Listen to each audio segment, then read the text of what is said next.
Bom dia, irmãos. Como é bom nós podermos estar na casa do nosso Deus para aprendermos mais da sua palavra. E hoje nós vamos dar continuidade ao panorama do Novo Testamento. Já estamos aí na reta final do panorama bíblico. Percorremos aí um longo caminho de quase 3 anos, mas o Senhor nos sustentou até aqui. Foi muito aprendizado ao decorrer de toda a Bíblia, começando de Gênesis. E hoje nós vamos estudar a Epístola de Tiago. Alguém lembra aí quantos livros faltam aí para a gente terminar nosso panorama bíblico? Quem lembra aí? 7? Contando com o de hoje? 8, exatamente. 8 livros. E hoje nós vamos estudar aí a Epístola de Tiago.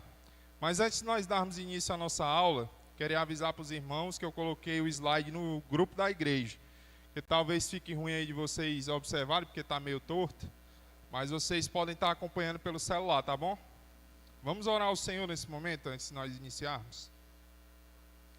Deus, nós te louvamos, te agradecemos pela tua graça que nos trouxe até aqui, para aprendermos mais da tua palavra. Que o Senhor nos sustente, Pai, durante essas horas que nós estaremos aqui, aprendendo mais de ti. Te agradeço pela vida de cada um dos irmãos. Que o Senhor abra a nossa mente e nos instrua, Pai, através dessa carta, para que nós possamos sair daqui hoje diferentes, transformados pelo poder da Tua palavra. Esse é o desejo do nosso coração. Que o Senhor me use apesar de mim, que o Senhor me use como instrumento em Tuas mãos para a edificação do Teu povo, Pai. Esse é o desejo do nosso coração, no nome de Jesus. Amém. Amém, meus irmãos. Como é que vai ser dividida a nossa aula hoje? Nós teremos aí a nossa introdução, vamos ver algumas questões introdutórias, o esboço do livro, como ele está estruturado, uma visão geral, um pano de fundo geral do livro que vai nos ajudar também a interpretar esse livro. Depois nós vamos gastar mais tempo aí na mensagem da carta de Tiago, tá bom? Veremos uma questão teológica e depois iremos para a nossa conclusão. Então vamos lá. Alguém sabe quem é esse camarada aí, se estiver dando para ver? Ninguém conhece? Não? Se o Alan tivesse aqui, o Alan já tinha acertado, viu? Tem nenhum fã de Matrix aí, não? Morpheus, exatamente.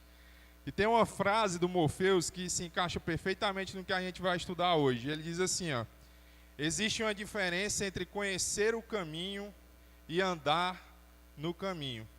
E eu gosto muito, irmãos, como a cultura ela se comunica com a teologia cristã. Esse não é o tema da nossa aula hoje, esse é tema para outra aula, mas eu fico curioso como a cultura ela se comunica com a teologia cristã, e essa frase aqui do filme, ela se encaixa perfeitamente no que nós vamos estudar na carta de Tiago hoje, porque muita gente se diz conhecer o caminho, fala sobre fé, frequenta igrejas, compartilha versículos nas redes sociais, até diz que se identifica como cristão. Mas será que essa pessoa realmente está andando nesse caminho que ela fala sobre ele? Será que a fé que nós professamos realmente transforma a forma como nós vivemos no mundo atual hoje? Pense um pouco agora, quando alguém diz assim, ó, eu tenho fé, o que é que isso muda na vida dessa pessoa? Será que a fé é só acreditar em Deus, se emocionar em um culto, repetir palavras bonitas ao Senhor? Ou será que é algo muito mais profundo? Uma confiança viva que muda as nossas atitudes, as nossas decisões, as nossas prioridades?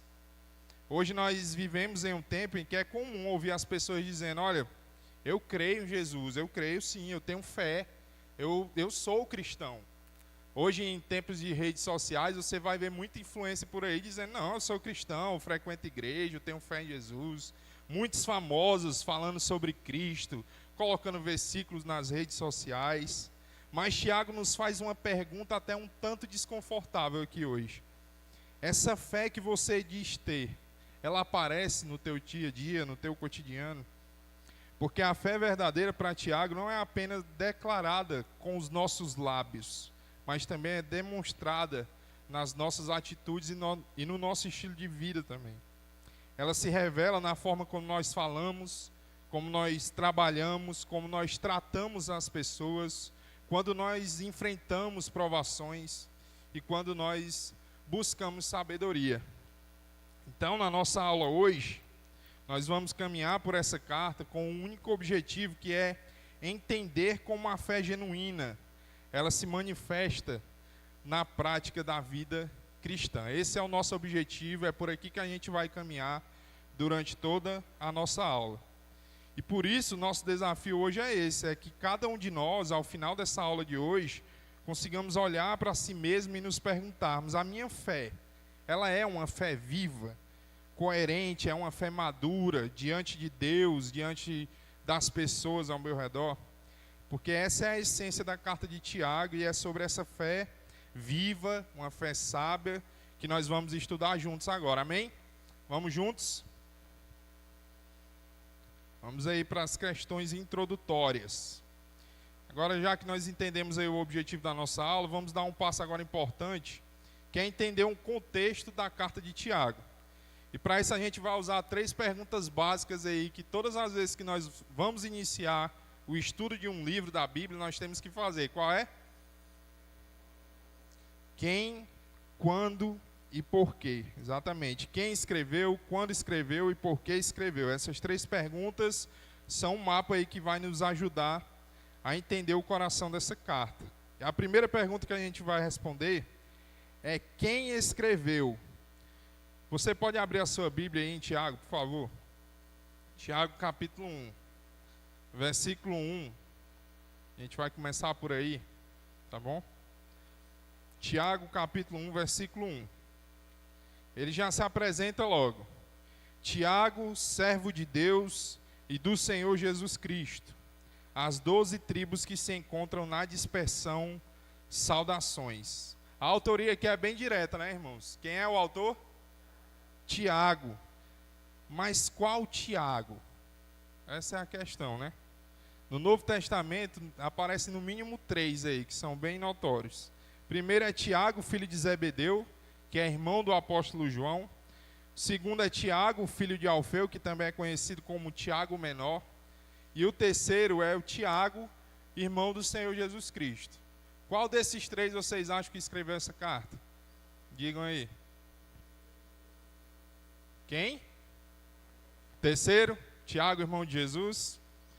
O primeiro, Tiago, não tem como ser, porque ele morreu muito cedo. Você vai ver lá em Atos capítulo 12, falando sobre a morte do Tiago, filho de Zebedeu, irmão de João.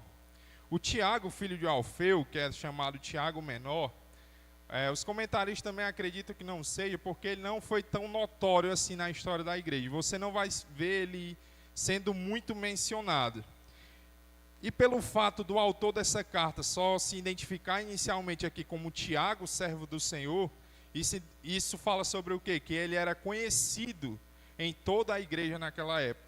Era conhecido pelas igrejas que iriam rodar essa carta aqui, onde seria lida essa carta. Então, portanto, quem poderia ser, então, o autor da nossa carta? Tiago, irmão do Senhor Jesus Cristo.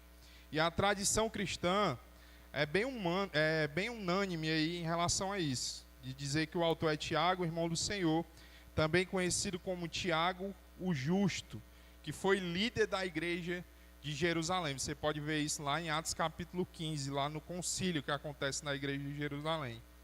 E uma das coisas mais interessantes sobre esse Tiago aqui é ver a transformação que houve na vida desse homem. Durante o ministério de Jesus, irmãos, Tiago, ele não cria em seu irmão. Ele não cria que Jesus era o Messias. Mas depois da ressurreição de Cristo, o próprio Jesus apareceu a ele. Você pode ver isso lá em 1 Coríntios, capítulo 15, versículo 7. E isso mudou completamente a vida de Tiago. Aquele incrédulo agora se torna um dos líderes mais fiéis da igreja primitiva, um dos líderes mais proeminentes da igreja primitiva.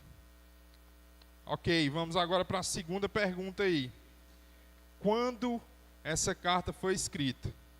Coloquei 45, 50 depois de Cristo. Por quê? Porque a carta de Tiago, ela é provavelmente a carta, o escrito mais antigo do Novo Testamento. A maioria dos teólogos estudiosos vai acreditar nisso, justamente porque ela foi escrita ali por volta do ano 45 a 50 depois de Cristo, antes da maioria das cartas de Paulo circularem pela região ali daquela época, e até antes mesmo da destruição do Templo de Jerusalém, que aconteceu ali por volta do ano 70. Ou seja, é um tempo aqui em que a igreja estava se organizando. A igreja aqui nesse período era formada por quase toda a formação da igreja naquele período era formada por judeus que haviam se convertido a Jesus Cristo. E esses irmãos aqui, para qual Tiago está escrevendo, estavam espalhados aí pelo Império Romano, vivendo sobre perseguições, pobreza, injustiça, e por isso Tiago se dirige a ele, aí no versículo 1, a eles como as 12 tribos na dispersão. Ok? Agora, por que Tiago escreveu essa carta? Por qual motivo? Então, diferente de Paulo, irmãos, Tiago ele não vai escrever essa carta para resolver um problema teológico de uma igreja específica, um problema teológico específico, uma heresia. Ele não está corrigindo heresias, não está tratando de divisões na igreja, mas o propósito de Tiago aqui é outro. É o que? É fortalecer a fé desses irmãos, ensinando e incentivando o povo que estava disperso a viver uma fé prática, madura e coerente. Esse é o propósito aí de Tiago. Por isso a carta de Tiago ela é profundamente ética e pastoral, ligando aí os ensinos de Jesus no Sermão do Monte e a prática diária da igreja. Ele chama os cristãos dispersos aí a viver com sabedoria, humildade e paciência, mesmo diante das provações que eles estavam enfrentando ali naquele período. Então, irmãos, eu quero que vocês tenham isso em mente. Antes da gente mergulhar na mensagem da carta, isso é importante. Tiago, ela é uma carta escrita por alguém que viu Jesus, duvidou de Jesus, foi transformado por Jesus e agora ele quer que essas pessoas que estão lendo essas cartas sejam ensinadas agora a viver como Jesus. Esse é o propósito aí principal de Tiago, ok? Então agora, meus irmãos, nós já entendemos aí quem escreveu, o propósito, a data da carta. Vamos dar agora um passo mais importante e olhar para o contexto histórico e geográfico aí da carta de Tiago. Isso vai nos ajudar a enxergar essa carta da melhor forma possível, dando aí um panorama geral, um pano de fundo para nós entendermos. E logo no início da carta, Tiago ele vai escrever a quem? As 12 tribos que se encontram na dispersão, saudações. Essa palavra dispersão, irmãos, vem do grego, da palavra diáspora, que significa literalmente espalhamento. Ou seja, Tiago está escrevendo para cristãos judeus que estavam espalhados por várias regiões do Império Romano, longe de Jerusalém. Mas a pergunta é, por qual motivo esses irmãos estavam espalhados por todo o Império Romano e não estavam em Jerusalém? Alguém sabe me dizer aí? Qual é o motivo dessa diáspora? Está no slide aí, se vocês estão acompanhando. Perseguição e fome. Dois fatores históricos que comprovam o motivo dessa diáspora aqui. O primeiro fator é a questão da perseguição, porque depois da morte de Estevão, os irmãos devem lembrar, está lá em Atos capítulo 7, uma perseguição intensa começou contra a igreja de Jerusalém. Isso é narrado em Atos capítulo 8, lá no início do capítulo você pode observar isso. Então, nessa situação específica aqui, muitos deixaram suas casas, seus trabalhos, seus parentes, mas uma coisa eles levaram consigo, o evangelho do Senhor Jesus Cristo. Porque por onde quer que eles iam também espalhando a palavra do Senhor, o evangelho, e o número de cristãos crescia significativamente. E o segundo motivo é a questão da fome, que é outro fator histórico importante aí. Foi a grande fome que atingiu a Judéia durante o governo do imperador Cláudio. Isso é mencionado lá em Atos capítulo 11, versículo 28. Essa crise aqui, ela atingiu em cheio os cristãos judeus ali de Jerusalém, que já viviam à margem daquela sociedade, né? Sem sustento, sem apoio, muitos precisaram migrar para outras regiões em busca de sobreviverem mesmo, porque a situação estava bem precária. Então perceba, Tiago ele escreve essa carta para um povo cansado, para um povo que estava espalhado, sofrendo injustiça, escassez, pessoas que precisavam de encorajamento, pessoas que precisavam de sabedoria para viver a fé em meio a todas essas dificuldades aqui que eles estavam enfrentando. E outra coisa aí é importante da gente falar, é sobre as 12 tribos, né? Quando Tiago chama seus leitores aqui de as 12 tribos, ele não está falando apenas de judeus étnicos aqui. Essa é uma expressão bem simbólica que ele utiliza, usada para lembrar que o povo de Deus continua sendo um só.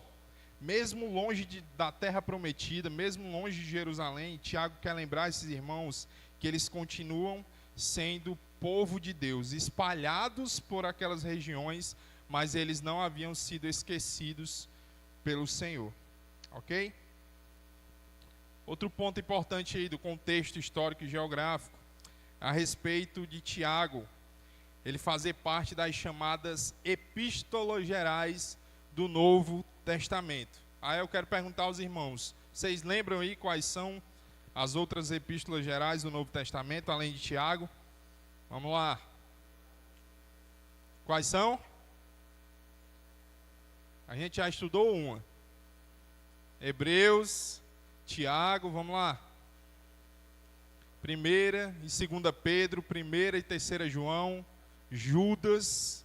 Essas são chamadas de gerais, porque não falam, justamente porque elas não foram escritas, irmãos, para uma igreja específica. Como as de Paulo, por exemplo, né? Quando Paulo vai escrever suas cartas, ele já tem um destinatário, que é uma igreja específica ou uma pessoa específica. Mas essas cartas aqui, elas foram escritas para toda a igreja, em qualquer lugar e em qualquer tempo. Essas cartas rodavam por várias igrejas ali da região da Palestina naquele período. Ou seja, Tiago não escreve para um grupo isolado. Ele fala com todos os cristãos que estão lutando para viverem uma fé verdadeira em meio a um mundo hostil daquele período. Por isso os temas que Tiago vai tratar na sua carta aqui, eles são tão universais. E eles continuam atuais até hoje. Como, por exemplo, a fé viva, o domínio da língua, paciência em meio às provações, cuidado com os pobres, sabedoria do alto. Todos esses temas continuam tão atuais quanto há 2000 anos atrás. Por isso essa carta fala tanto conosco hoje. Portanto, meus irmãos, Tiago ele escreve essa carta para cristãos judeus que estavam dispersos por conta desses fatores aqui que nós comentamos. Eles estavam enfrentando dificuldades reais e Tiago, ele escreve essa carta aqui como um bom pastor. Um pastor que quer encorajar as suas ovelhas a viverem uma fé sábia, com coerência, com sabedoria. Mesmo longe de casa, mesmo longe de Jerusalém, eles têm que aprender a viver nessa forma, mesmo em tempos difíceis, ok? Vamos aí para o nosso esboço, né? Quanto à estrutura, o esboço do livro, irmãos, existe uma certa complexidade de como os estudiosos vão dividir o livro de Tiago. Existem várias maneiras de esboçar o livro.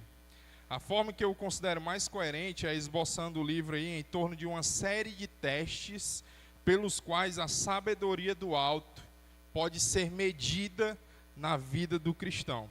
E esse esboço aí que eu coloquei oferece uma visão bem clara da estrutura da epístola, enfatizando um caráter bem prático e pastoral de Tiago, com instruções claras para o cristão viver uma vida cotidiana com a sabedoria que vem do alto.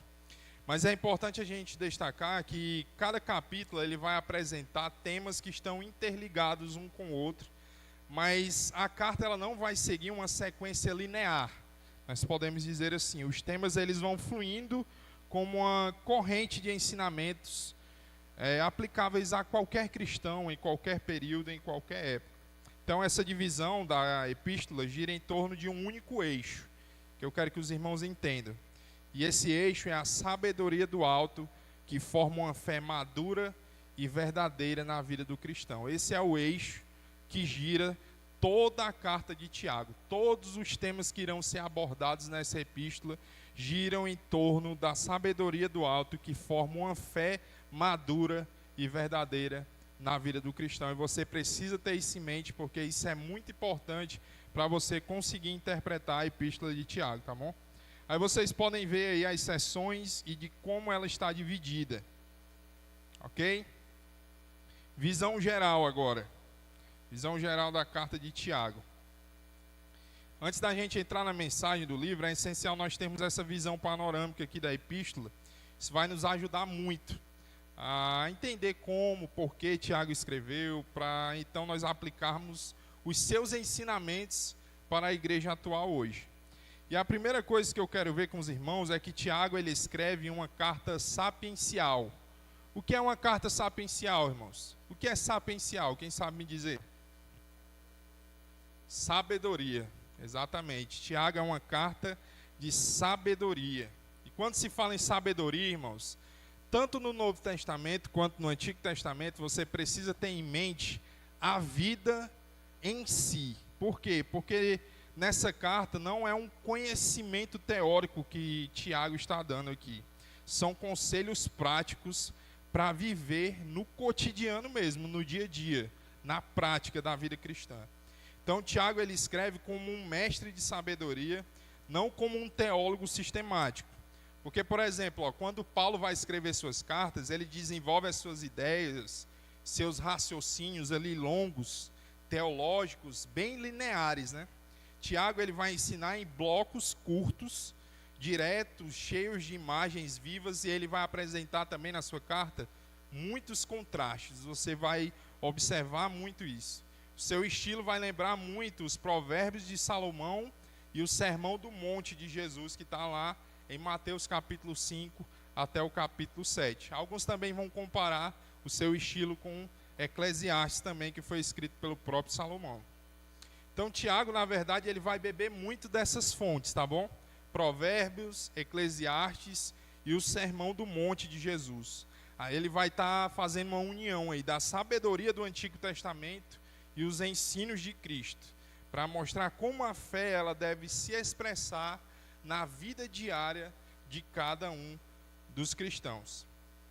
Outra coisa importante da gente destacar é que a carta de Tiago, como eu falei, ela não vai seguir uma sequência linear. Ele vai apresentar um tema, depois ele muda o foco, depois ele retoma o mesmo assunto que ele estava falando sobre outro ângulo agora, criando uma espécie de movimento em espiral. Deixa eu dar um exemplo. Ele vai falar sobre o controle da língua no capítulo 1. Depois ele vai voltar nesse mesmo assunto, agora tratando com mais profundidade, no capítulo 3. E depois ele retoma novamente esse mesmo assunto no capítulo 4, dando um fechamento para esse tema. É muito interessante isso. Quando você for ler Tiago, você tenta perceber essas coisas. É como um pregador que ele vai voltando ali várias vezes ao mesmo ponto. Cada vez com uma nova aplicação, cada vez com uma nova nuance. É muito legal você perceber essas coisas à medida que você vai lendo Tiago. E nós podemos identificar, quando você lê os 5 capítulos de Tiago, cerca de 12 blocos principais de ensino na epístola. Cada um abordando um tema específico, um aspecto específico da fé viva. Ele vai falar sobre provações, sabedoria, obediência, domínio da língua, humildade, justiça, misericórdia, entre outros temas diversos aí. E esses temas estão todos conectados entre si, formando um quadro completo da maturidade cristã. E o ideal é quando você for ler, quando você for estudar Tiago, você lê essa carta, tentar estudar por esses temas, irmãos, que eles se dividem em blocos aí no decorrer dos 5 capítulos. Agora, sobre o clímax da carta, né? Muitos estudiosos vão debater sobre o clímax da carta de Tiago. E alguns vão apontar o capítulo 3 como o ponto central da carta. Ali, Tiago, ele contrasta a sabedoria do alto, onde ele vai dizer que ela é pura, pacífica e cheia de misericórdia, com a sabedoria terrena, que é marcada pela inveja e ambição egoísta. Vamos lá para Tiago, capítulo 3, versículos 13 ao 17, por favor. Tiago, capítulo 3, versículos 13 ao 17. Vamos ler só a parte final aí, versículo 17. Olha o que ele diz.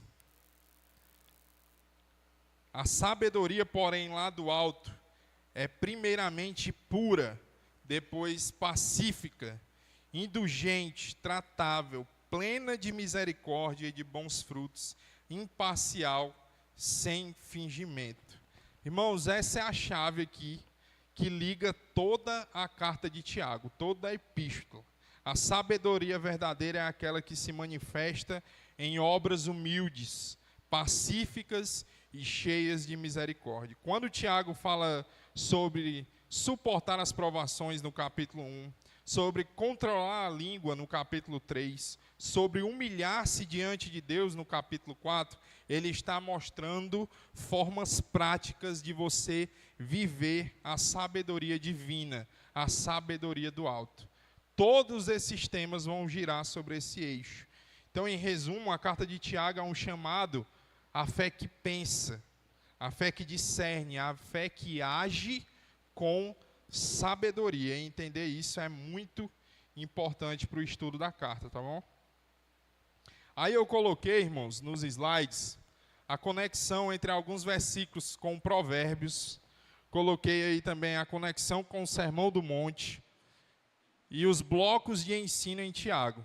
Como eu falei, o PDF dos slides estão no grupo da igreja. Então, você pode pegar esse PDF para você ler em casa depois, porque é muito bom você estudar a carta de Tiago num pequeno grupo, com a sua família, ou até individual mesmo, e você pegar esses versículos e comparar com Provérbios, com o Sermão do Monte, e estudar também esses blocos aí, tá bom? Essa carta é muito boa para você estar riscando ali, ligando as coisas, é muito legal você ligar esses ensinos. Mas vamos aí para a mensagem de Tiago. Vamos nos aprofundar um pouco mais aí. Aí eu quero que você abra a sua Bíblia aí no capítulo 1, versículo 22. Vamos ver a fé que se torna prática, né? Vamos aprofundar um pouco mais aí nos textos bíblicos, é que eu quero gastar um tempo mais com os irmãos. A nossa proposta hoje, antes de mais nada, é estudar, não é estudar cada bloco desses de ensino, até porque a gente não tem tempo para isso. Então, a primeira coisa que nós vamos fazer é analisar o capítulo 1 de Tiago, e depois nós iremos analisar as 3 formas que Tiago nos ensina a colocar em prática a sabedoria do alto. Nós vamos identificar essas formas, tá bom? Tiago, capítulo 1, versículo 22, diz assim, ó, esse é um dos versículos mais conhecidos de Tiago. Tornai-vos, pois, praticantes da palavra e não somente ouvintes, enganando-vos a vós mesmos. Irmãos, o capítulo 1 de Tiago, ele é como uma porta de entrada para toda a epístola, como se fosse uma introdução.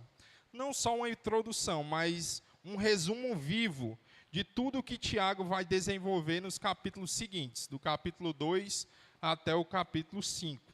Aqui ele vai lançar as sementes, nós podemos dizer assim, que depois vão crescer em temas como provação, sabedoria, fé, palavra e prática, que são os pilares ali, como eu falei, de uma vida cristã madura.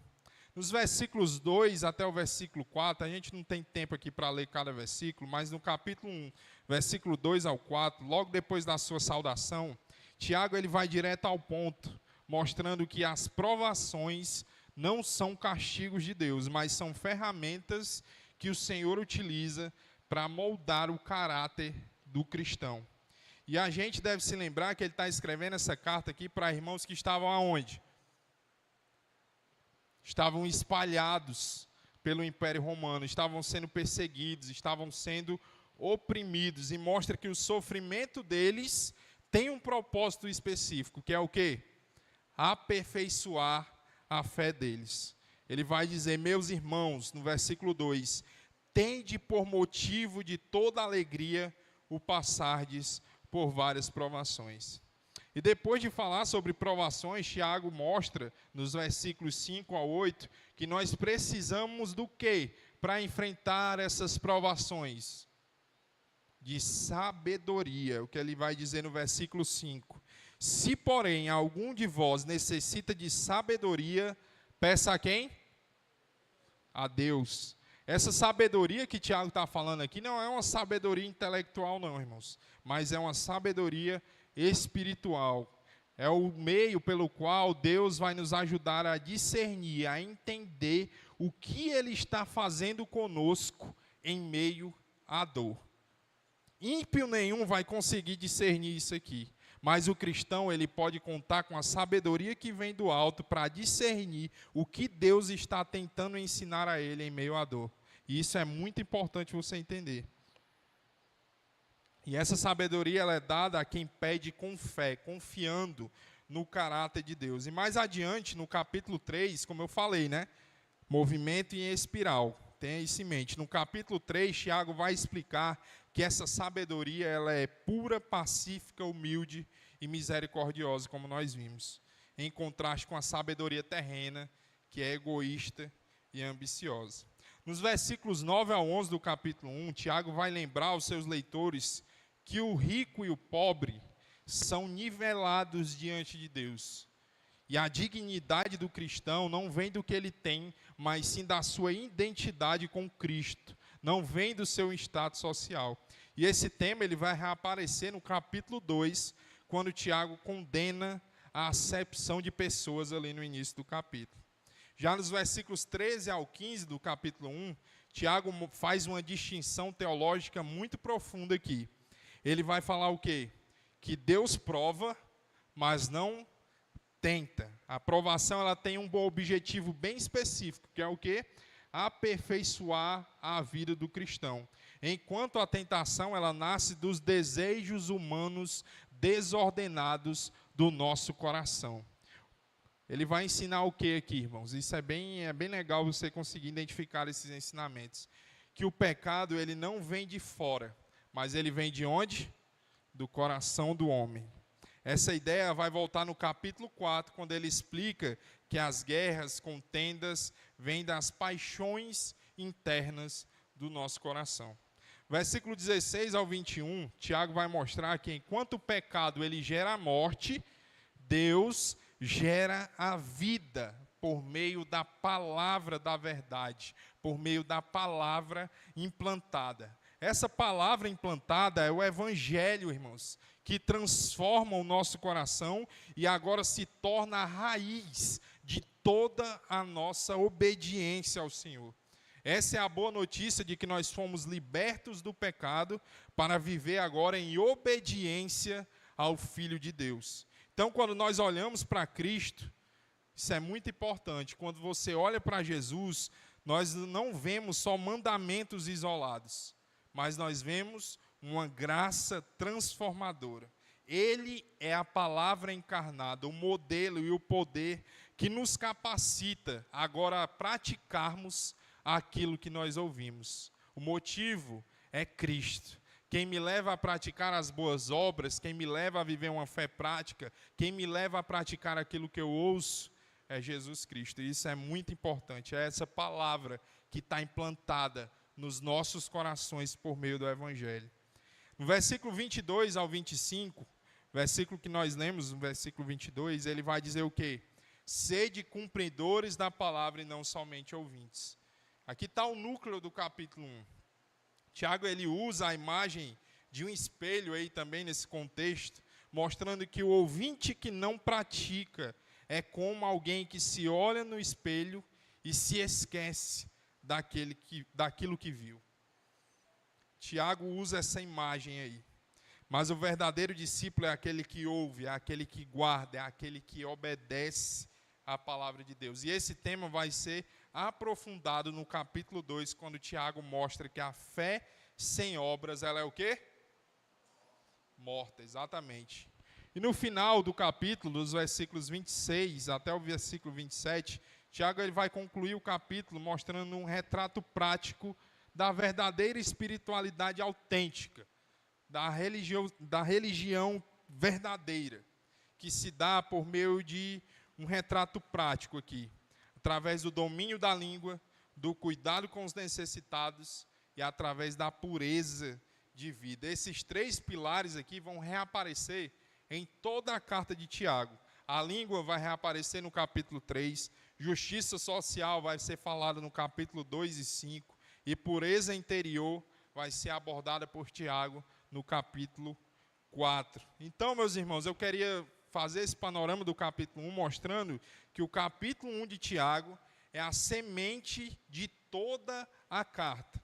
Aqui nós vemos a fé sendo provada, amadurecida, purificada e expressa por meio de obras. Tudo que virá depois, fé e obras, sabedoria, humildade, língua e justiça, já está aqui no capítulo 1, meio que em miniatura. É como se Tiago dissesse, você quer saber o que é fé viva? Você quer saber? Então veja como ela reage em meio às provações, como ela busca a sabedoria e como ela vence a tentação e como ela pratica a palavra. E se nós tivéssemos aqui que resumir Tiago capítulo 1 em uma única frase, seria mais ou menos assim: a verdadeira fé se revela nas provações pela perseverança e na vida diária pela prática da palavra de Deus. Portanto, meus irmãos, isso aqui está bem explícito. A maturidade cristã não é saber muito de Bíblia, não é quantos livros de teologia eu leio, mas é viver aquilo que eu sei, é colocar em prática aquilo que eu aprendi. Tiago nos chama aqui a olhar no espelho da palavra de Deus nessa manhã e não sair dali sem uma transformação real e verdadeira nas nossas vidas. Uma fé viva é aquela que resiste na dor, busca sabedoria e obedece com o coração a palavra do Senhor. Mas vamos seguindo aí. Vamos agora para o capítulo 2. Quero que você leia comigo o versículo 17 do capítulo 2.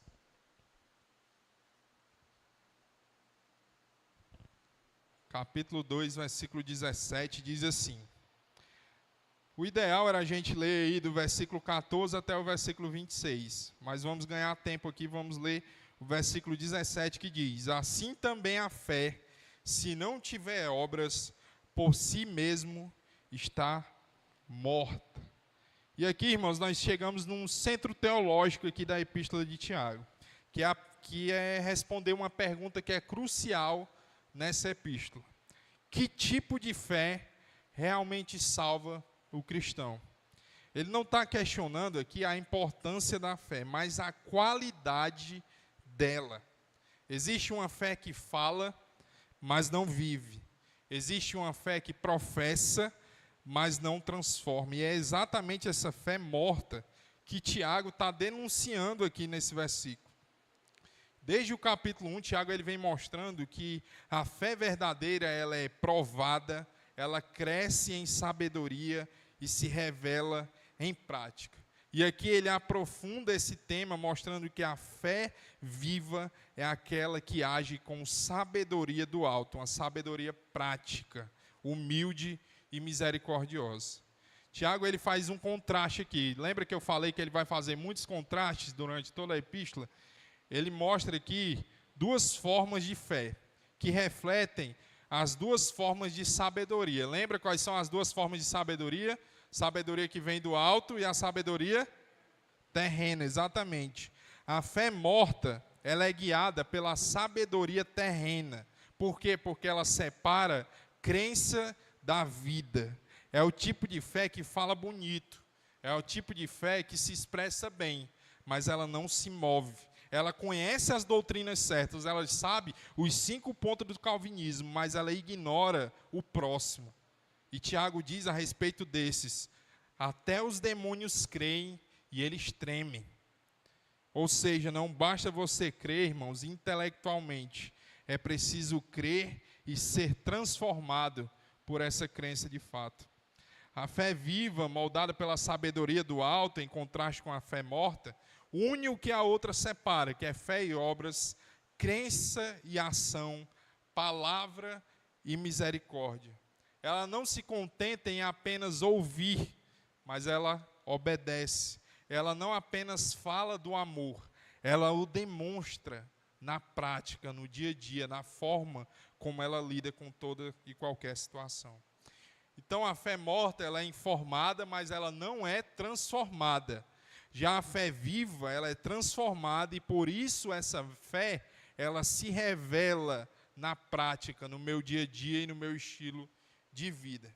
E olha que legal aqui, nesse contexto do capítulo 2, Tiago ele cita 2 exemplos para mostrar como essa ideia se desenvolve na prática. Ele vai mostrar o exemplo de Abraão e Raabe. Abraão, o patriarca da fé, ele creu em Deus e demonstrou a sua fé oferecendo quem? Isaac, exatamente. A sua obediência ao Senhor em meio a essa situação foi uma expressão da sua confiança no Deus que fez a promessa. Já Raabe, uma mulher gentia, marginalizada naquele período, mostrou a mesma fé viva ao acolher os espias naquela situação e arriscar a própria vida por causa da aliança com Deus de Israel. Ambos aqui, irmãos, agiram movidos por uma fé sábia, uma fé prática, discernindo que Deus é fiel e também é digno de toda a confiança. Então, Tiago quer mostrar que a fé verdadeira não é estática, ela não é paralisada, ela se manifesta em gestos concretos de obediência e amor ao Senhor. E eu quero que vocês percebam, irmãos, e isso é muito claro em Tiago, que fé e sabedoria estão totalmente ligadas aqui, estão ligadas uma à outra. A fé viva é o fruto da sabedoria que vem do alto, aquela que é pura, pacífica, humilde e misericordiosa. Já a fé morta nasce da insensatez, do egoísmo do coração humano, que gera uma indiferença. Portanto, quando Tiago ele diz aqui que a fé sem obras é morta, ele não está falando apenas de um comportamento moral, irmãos. Mas ele está falando aqui de uma vida desconectada, que está desconectada da sabedoria divina. Fé viva é uma fé sábia, é uma fé que consegue discernir o que é bom e faz de fato o que é certo. Então, Tiago, se você conseguiu perceber, ele está profundamente alinhado ao próprio ensino de Jesus. Porque o que é que Jesus ensina no Sermão do Monte? Pelos seus frutos o conhecereis. A fé verdadeira é uma fé frutífera. Uma árvore que tem folhas, mas não dá fruto, ela está morta em si mesma. Assim também a fé que só fala, mas não serve, não se move, é morta em si mesma. Cristo e Tiago estão dizendo a mesma coisa aqui. A fé que não gera frutos não é fé, é aparência somente. Então, irmãos, Tiago, ele está nos chamando hoje a uma coerência espiritual. Não basta cantar sobre fé no domingo e viver como se Deus não existisse na segunda-feira. Não basta falar de amor e ignorar o necessitado. Fé viva se revela em atitudes simples, irmãos. É em cuidar do outro, é repartir, é servir, é visitar, é perdoar, é amar de fato. Uma igreja madura é uma igreja que age dessa forma. Não é o tamanho do nosso templo, nem a agenda de eventos da nossa igreja que vai mostrar uma vitalidade de fato espiritual das nossas vidas. Mas é o quanto essa igreja serve, o quanto essa igreja acolhe, o quanto essa igreja está disposta a ajudar os outros. Fé verdadeira, ela vai sair dessas 4 paredes aqui. Ela faz o evangelho deixar de ser um discurso somente e se torna um testemunho vivo na vida das pessoas que estão lá fora e nas que estão aqui também. Então que nós possamos aprender com Tiago capítulo 2, que nos chama a uma fé que se move e transforma, que une a fé que ora, mas também serve, uma fé que confia, mas também age, que crê, mas também obedece. Essa fé viva que nós estamos aqui falando é uma fé que reflete o caráter de Cristo em nós. É a fé que pensa como Ele, sente como Ele e age como Cristo Jesus. E essa fé é a fé que o mundo precisa ver na igreja hoje. Essa é a fé que nasce, meus irmãos, da nossa união com Cristo. Quando Tiago fala aqui de fé viva, ele está descrevendo o resultado de um coração regenerado. Alguém que foi unido a Cristo pela fé e agora manifesta em meio à sua vida por meio das obras.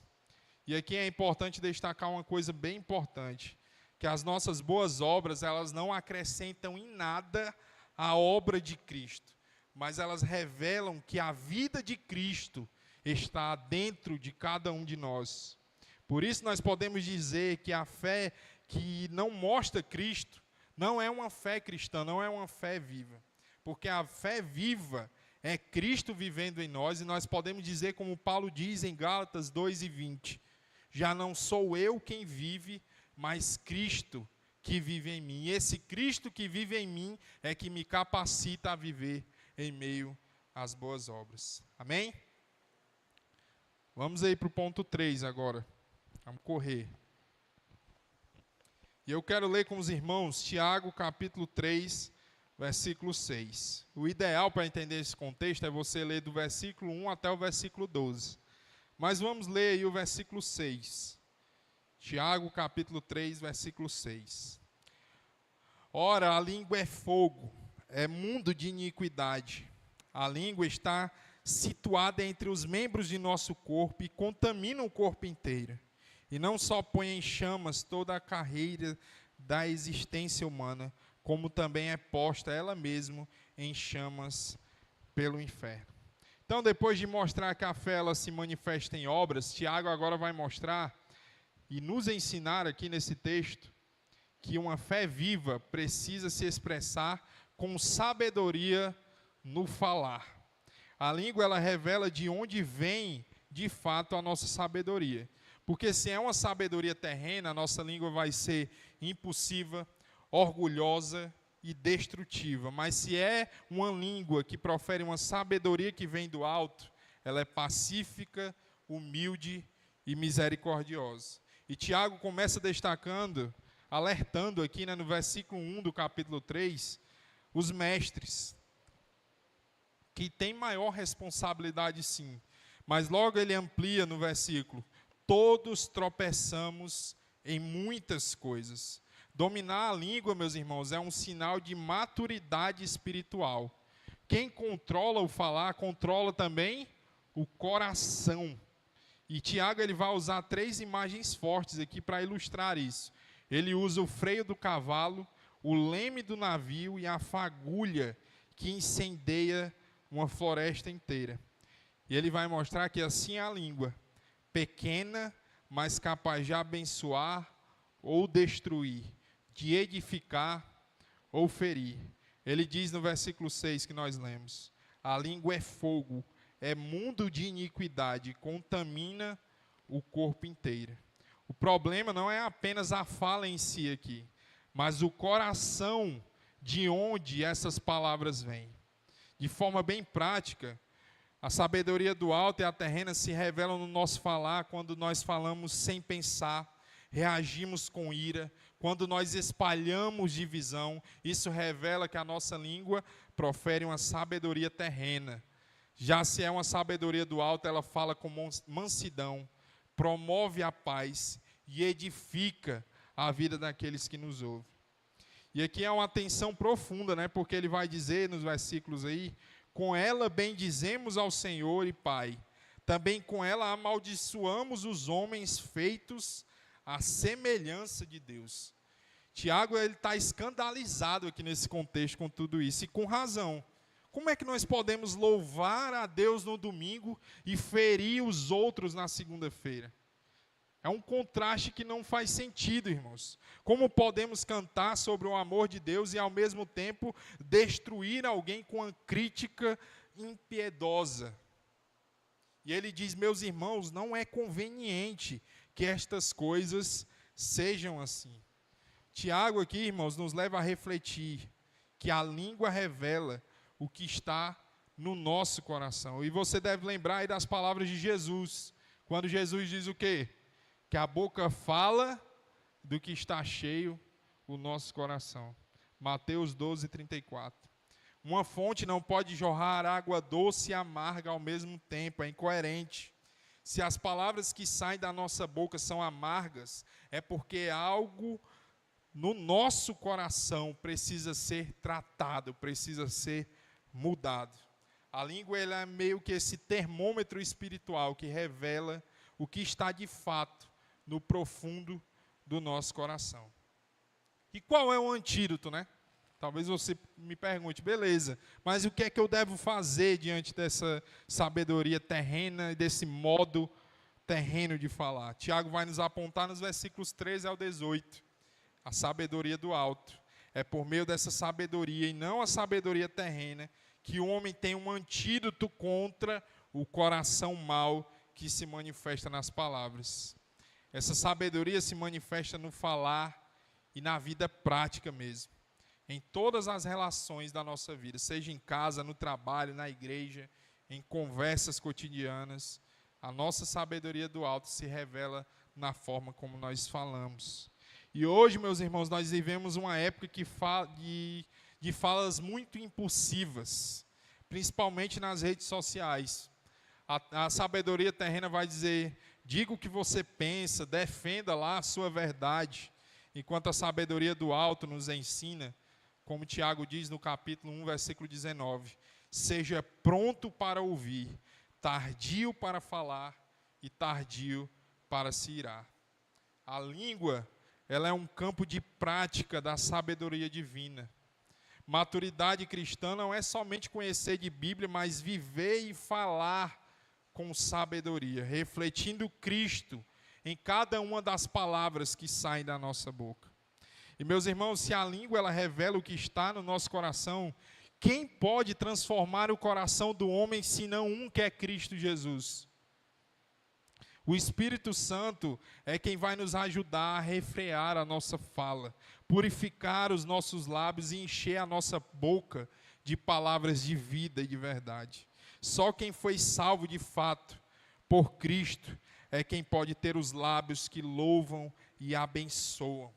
Por isso, o domínio da língua não é apenas uma disciplina moral, não é uma coisa que você aprende em qualquer lugar, mas é o fruto da nossa redenção em Cristo Jesus. Amém? Vamos para o nosso último ponto aí da mensagem da carta de Tiago. Eu quero convidar você a ler agora comigo, capítulo 4, versículo 8 ao 10. 4, do 8 ao 10. Chegai-vos a Deus, e Ele se chegará a vós outros. Purificai as mãos, pecadores, e vós que sois de ânimo dobre. Limpai o coração, afligi-vos, lamentai e chorai, converta-se o vosso riso em pranto, e a vossa alegria em tristeza. Humilhai-vos na presença do Senhor, e Ele vos exaltará. Tiago agora ele chega ao coração de um conflito espiritual dessa carta. Ele não está falando apenas de comportamentos isolados aqui, mas ele está falando de corações que estão divididos.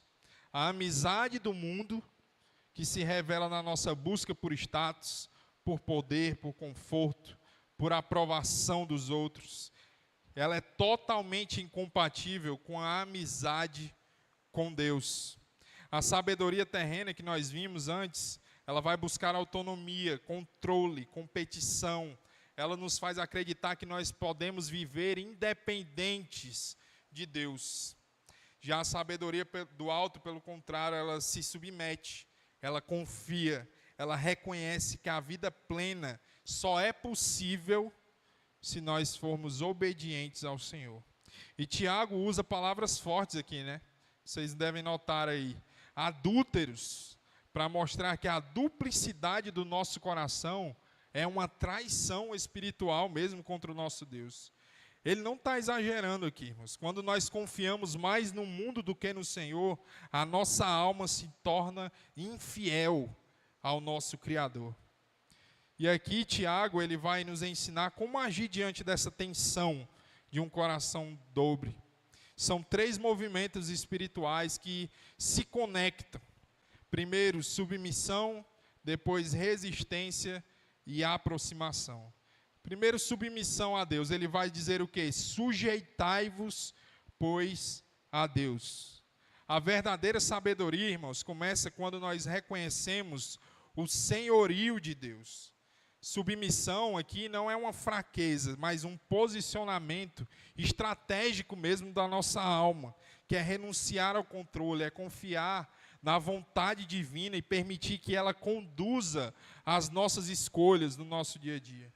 Sem essa submissão, qualquer resistência ao pecado, ao mundo, ao diabo, será apenas esforço humano e não vai ter eficácia nenhuma.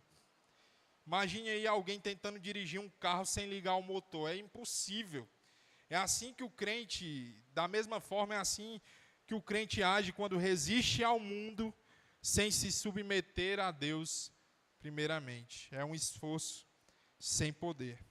Depois ele vai dizer, resistir ao diabo e ele fugirá de vós. A resistência não vai nascer da nossa força própria, mas da nossa dependência do nosso Criador. Tiago nos mostra que humildade ela vai gerar essa resistência, quando nós nos dobramos diante do Senhor. É aí que nós conseguimos discernir as mentiras do mundo, da sabedoria terrena, e nos mantemos firmes diante do nosso Deus. Essa resistência ao diabo aqui não é um combate externo, é uma batalha que acontece dentro do nosso coração. O inimigo das nossas almas recua onde ele encontra um coração rendido, um coração que confia inteiramente no Senhor. O diabo ele não vai temer o seu conhecimento bíblico, a sua agenda cheia, o seu ativismo, mas ele teme um coração submisso e dependente e rendido ao Senhor nosso Deus.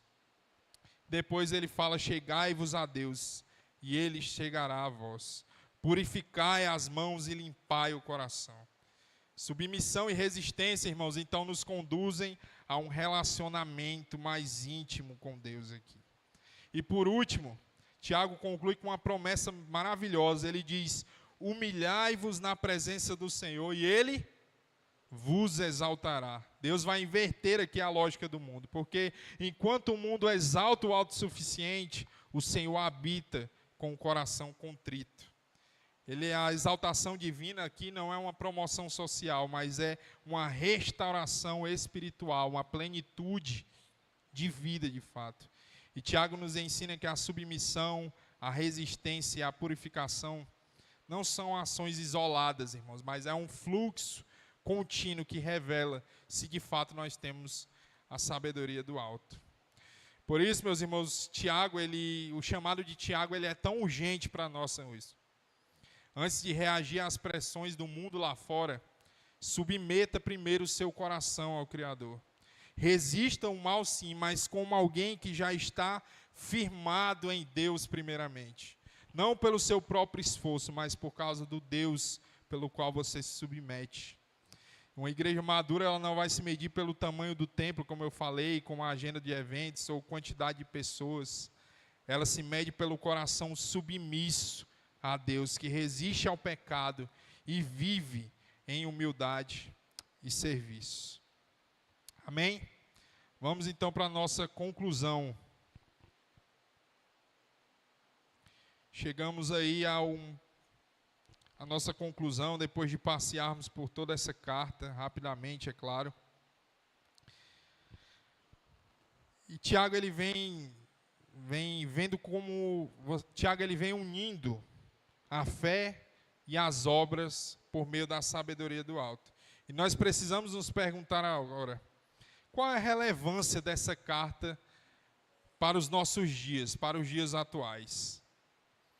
A verdade é que poucas cartas, irmãos, do Novo Testamento falam tão diretamente à nossa geração atual hoje.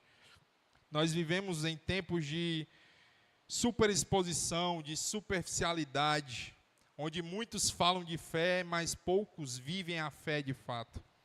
Onde o discurso é abundante, mas a coerência ela é totalmente escassa. E Tiago atravessa os séculos e nos lembram, mostre-me a fé de vocês, não com palavras, mas com vida de fato. Essa é a fé que Tiago defende nessa carta. Não é a emoção passageira que logo vai, nem uma crença sem forma. É uma fé encarnada, uma fé que pensa, uma fé que sente, uma fé que age. Ele nos ensina que a fé verdadeira, a espiritualidade, não está no palco, mas na prática. Não está no discurso vazio, mas na nossa devoção ao Senhor. Não está na aparência, mas na sabedoria que vem do alto. E em tempos de religiosidade digital e aparência de piedade, Tiago nos chama a autenticidade, irmãos. Seja de fato autêntico. Ser cristão não é apenas saber o que é certo, mas viver o que é certo. A fé verdadeira, ela não se prova pelo que nós dizemos a Deus, mas pelo que o mundo vê na fé que nós temos, pelo que o mundo vê de Deus em nós. E aqui está o clímax do ensino de Tiago. A fé verdadeira é a expressão prática da sabedoria do alto, porque essa sabedoria nos ensina a reagir com paciência em meio às provações, a controlar a nossa língua em meio às tensões, a agir com justiça em meio às nossas relações e esperar com humildade nas incertezas da vida. Ele molda todas as áreas da vida, tornando o cristão inteiro e maduro e coerente com a fé que ele professa. Portanto, meus irmãos, o nosso desafio hoje é esse, que Deus nos conceda a sabedoria do alto para que a nossa fé não seja apenas o que nós dizemos, mas o que nós demonstramos com mansidão, humildade e amor.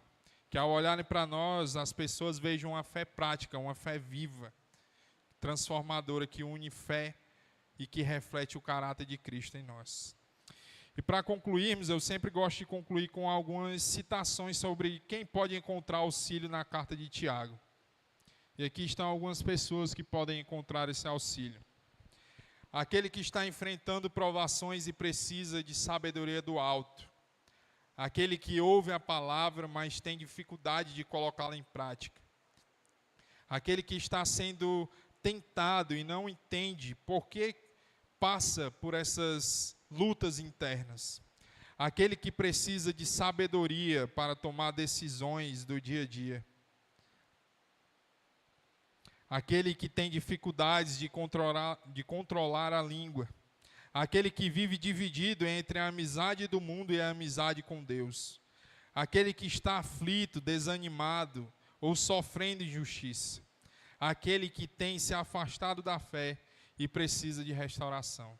A carta de Tiago vai ajudar a todos estes e a todos nós a vivermos, de fato, essa sabedoria que vem do alto. E nós podemos ter a certeza, sairmos daqui hoje, de que se nós nos dobrarmos diante do nosso Deus e reconhecermos a sua grandeza e pedirmos essa sabedoria que vem do alto com fé, Ele nos dará.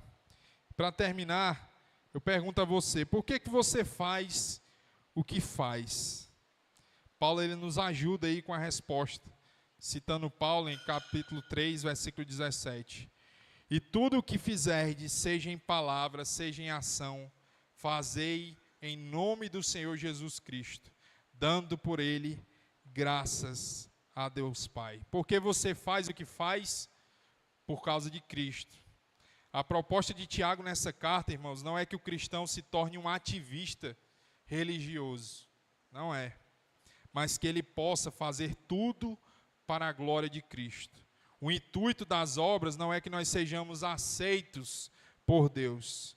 Em Cristo nós já recebemos o favor de Deus, a filiação, a justificação, o perdão completo dos nossos pecados. As nossas obras aqui não são moedas de troca. Na verdade, as nossas obras, aquilo que nós fazemos hoje, são a expressão de gratidão do nosso coração que foi salvo pelo nosso Deus. A fé verdadeira olha para Cristo que venceu por nós, e é isso que nos move a viver uma fé santa e misericordiosa nesse mundo. Amém? Vamos orar ao Senhor nesse momento. Pai, nós te louvamos, te agradecemos pela tua graça, pela tua misericórdia, e nós queremos colocar em prática aquilo que nós aprendemos aqui hoje, Pai. Dai-nos essa sabedoria que vem do alto, para que nós possamos viver essa fé prática no nosso dia a dia, seja nas nossas atitudes, seja nas nossas palavras, seja naquilo que nós professamos, mas que essa fé se revele de fato, Senhor, no nosso estilo de vida. Nos ajuda, Pai, a não sermos meros ouvintes, mas praticantes da Tua palavra. Que nós não venhamos aqui domingo após domingo e que aquilo que nós aprendemos não entre pelo ouvido e saia pelo outro, mas que de fato nós possamos aprender e colocar em prática aquilo que o Senhor tem nos ensinado. Porque é isso que revela de fato que nós somos cristãos verdadeiros e não somente meros ouvintes da Tua palavra. No nome de Jesus, Pai, nós oramos por isso e já te agradecemos. Amém. Amém, meus irmãos. Pastor.